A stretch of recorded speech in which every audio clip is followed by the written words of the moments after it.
Welcome to TomoTalks, Voices of Inclusion.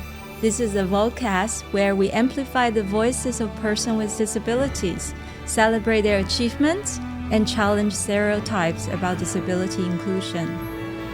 Through this series, we will dive into personal stories, groundbreaking insights, and inspiring discussions with incredible individuals who are redefining what's possible. Let's spark curiosity, inspire action, and create meaningful change. Join us as we learn, grow, and explore the power of inclusion. Welcome to the third episode of TomoTalks, Voices of Inclusion. This is Jenny and this is Delina. We are your hosts for today. Disability advocacy sits at the heart of TomoWork's vision, driven through our Infinity Within campaign, where we raise awareness, visibility, and support for persons with invisible disabilities. In this episode, Making the Invisible Visible, Why Advocacy Matters, we will explore advocacy through the lens of authenticity and the rich diversity of lived experience, a continuation of the conversation we have been fostering throughout the Infinity Within campaign. And adding to this, TomoWork aims to foster a culture that celebrates authentic human journey and to empower every individual to actualize their infinity within. Today, we are excited to be speaking with two of our talents, Alpha and Meredith, who will be joining us today, representing our alumni community and our current cohort of our Talent Uplift Programme. Thank you both for joining us. Would you like to introduce yourself and share with us currently what you're focusing on? Hi, I'm Meredith. I'm a Year 1 linguistics major at the National University of Singapore. And I'm Alpha. I'm a first-year PhD student at Nanyang Technological University, majoring in chemistry, and recently graduated from NUS with a bachelor's degree in food science and technology. Thank you for introducing yourself. So let's dive in. Given your lived experience with invisible disabilities, could you share some common challenges or misconceptions that you have experienced, either of yourself or your abilities?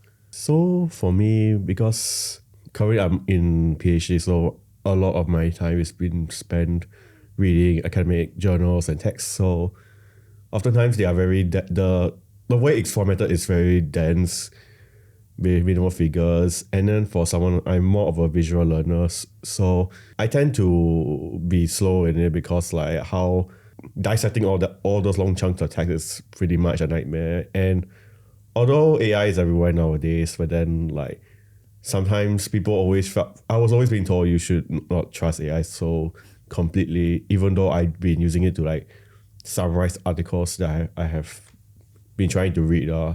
Then because I felt like if I'm just going to sit there with an article, it may take me like days or weeks to just read one paper. And then you have multiple other, you got multiple other articles to synthesize for your review. Yeah. And I think that also points out that I probably absorb information much slower than my peers, especially in NUS. And I have to, and I cannot lie that it can be cutthroat at times. And people around you will always tend to absorb more information, or like how they want you to believe they are ahead of the curve. So I'm hearing, Alpha, I think what you're saying is that because of the graduate studies, you do need to kind of process a lot of dense text, and that in itself, without any technology or tools like AI, you actually take a much longer time. And there is also that sense of feeling like you're falling behind. So there's always that challenge of trying to keep up with trying to process text in a more efficient way. Yes. Okay. Yeah, thank you for sharing. What about Meredith? For my part, I think that I struggle a lot with executive dysfunction, which in simple terms is not being able to get up the energy to do very simple mundane tasks like daily routines. And so I think the way I deal with this is generally things like setting mottos or asking myself something like, is there still anything that I can do? And it's a bit difficult to differentiate between the disability or maybe what's actually inherent to me. So is it because of my disability that I'm unable to do this, or am I just lazy? Yeah. Meredith, thank you for your sharing. It sounds like motivation to complete tasks can be a real issue for you, alongside the self-doubt. How does self-doubt impact you then? I think that the inability to distinguish between myself and the disability, in a way, it makes me feel like my agency is being taken away from me. It's, am I so weak that I cannot overcome this disability? And there's a certain self-expectation in it that is not met. I should be able to do this, but I cannot. And that eventually leads to a lot of second-guessing myself, and that impacts my self-esteem. Yeah. Yes, so while hidden challenges are very real, a diagnosis or label can provide some clarity. In your experience, what changed for you after knowing your condition? Did this knowledge bring relief or actually another set of challenges for you? For me, I was diagnosed quite early. I was 9 when I was diagnosed, and it came about because I was having issues in school. So I've grown up with the diagnosis. I've had a lot of time to sit with it and think about what it means for me. And for me, I think that one of the main conclusions I've come to is that comparing myself with other people, especially people who don't seem to have a disability the way I do, is it's not something that generally ends up well for me. I don't think there's much point in evaluating myself using a standard that was not made with people like me in mind. Yes. And aside from that, granted some excess arrangements for exams, for example, extra time or an isolated room. And I think that such excess arrangements are meant to level the playing field for me, so that I have an equal chance to score the way other people do. But some people may see this as maybe an advantage.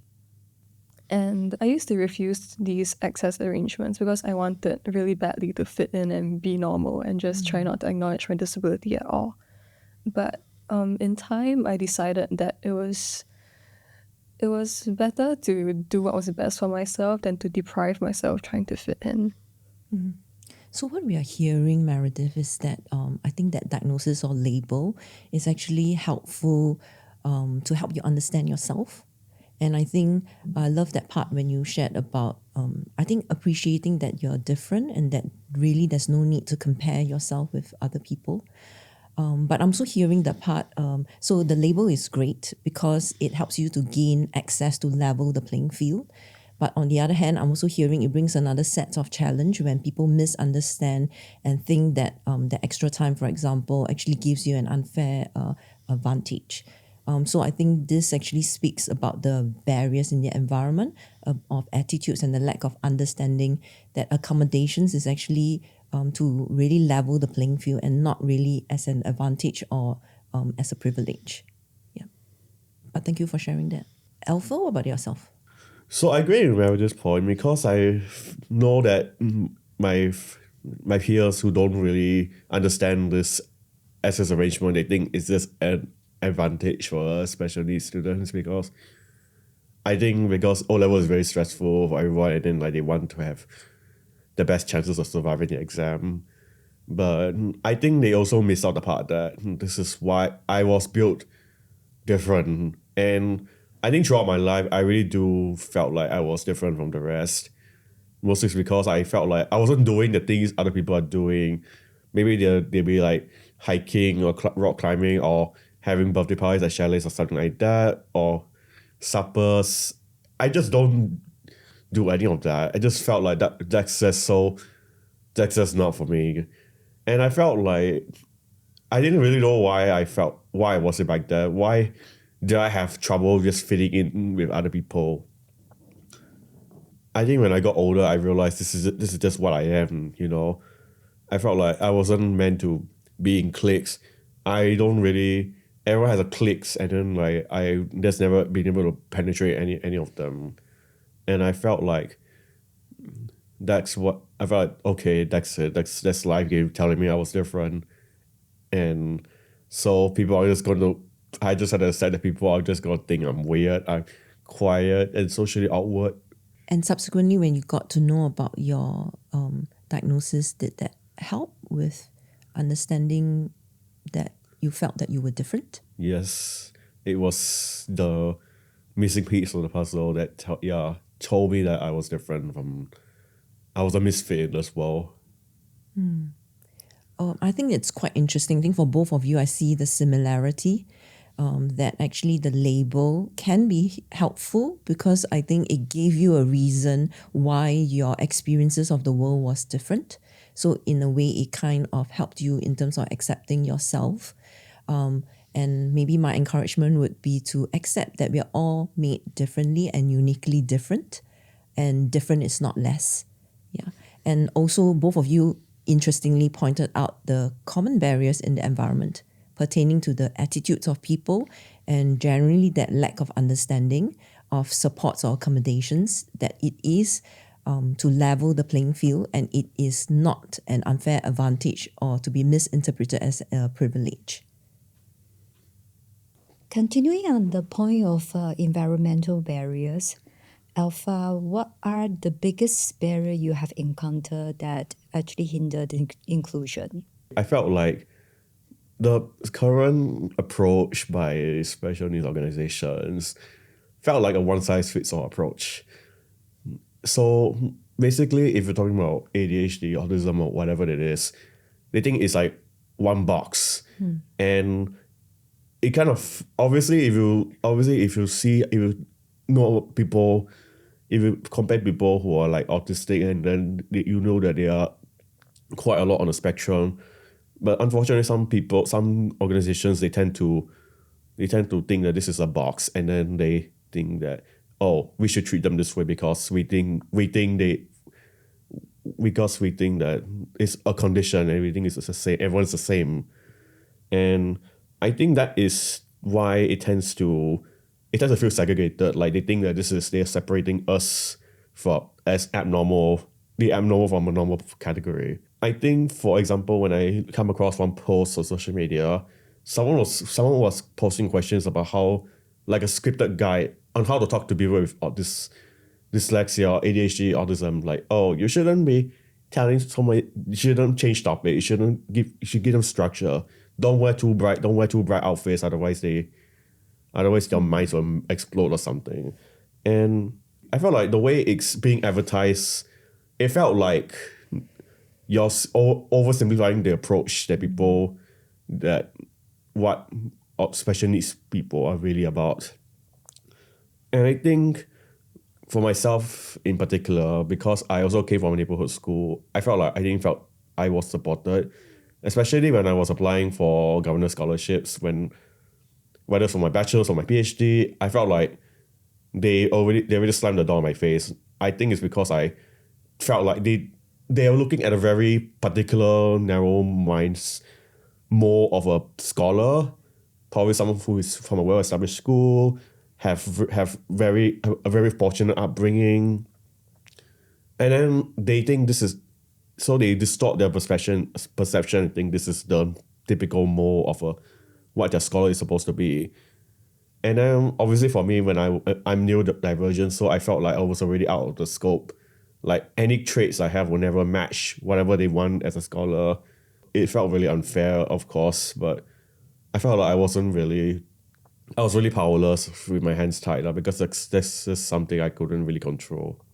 Thank you, Alpha, for the sharing. How about you, Meredith? Can you also share the biggest barriers you have encountered?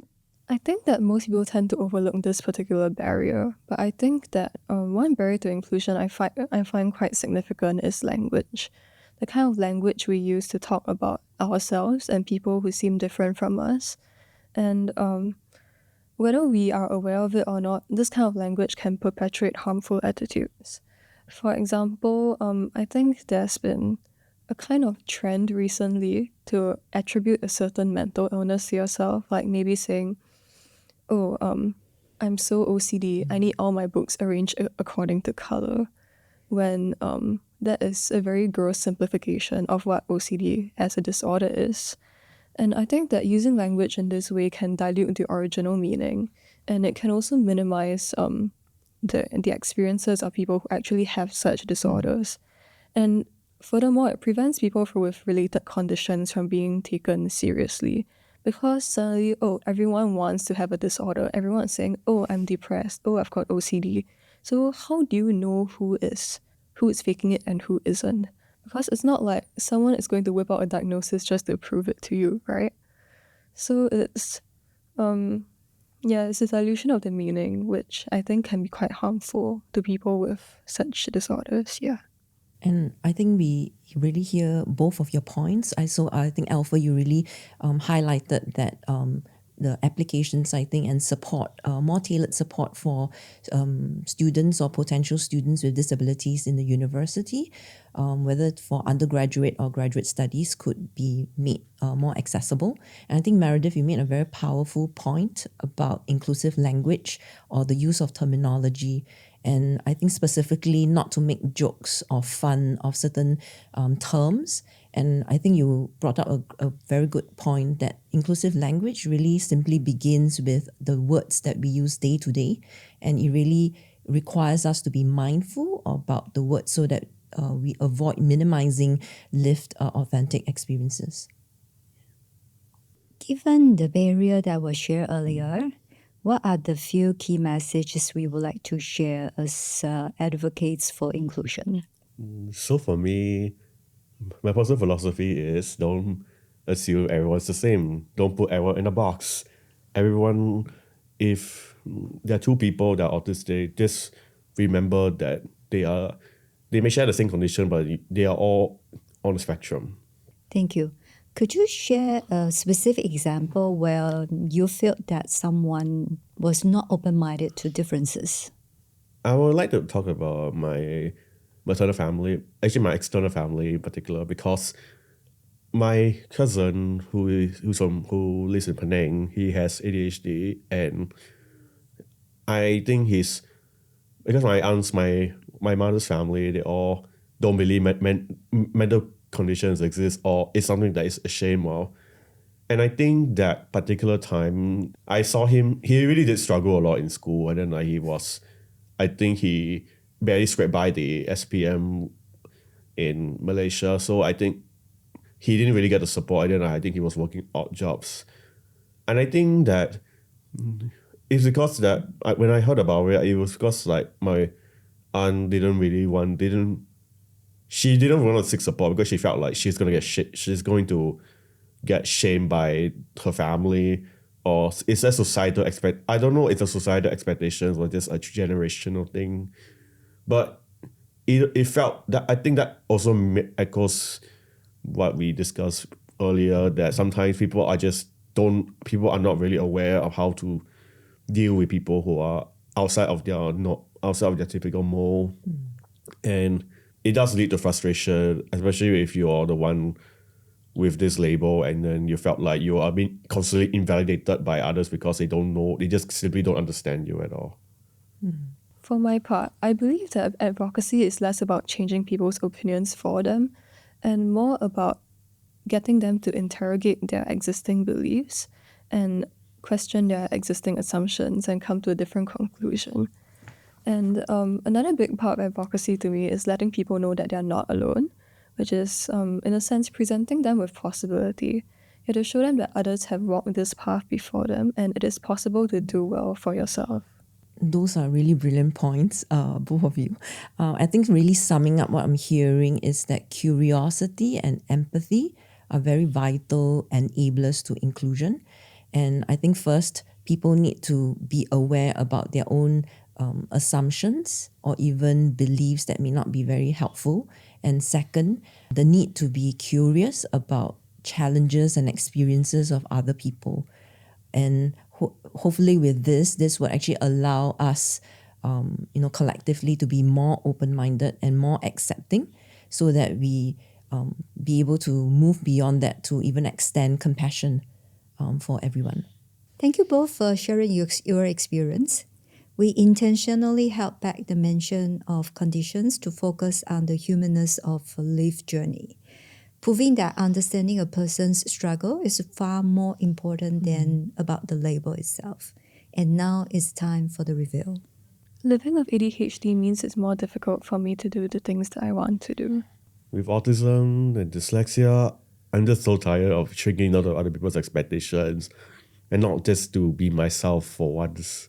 And as we have heard from Alpha and Meredith today, real change begins with curiosity and empathy when we choose to honor the dignity and diversity of every human experience. If there's one label that truly matters, it's simply, I am human. Thank you both for joining in for today's conversation. Thank you. Thank you. Thank you. Thank you.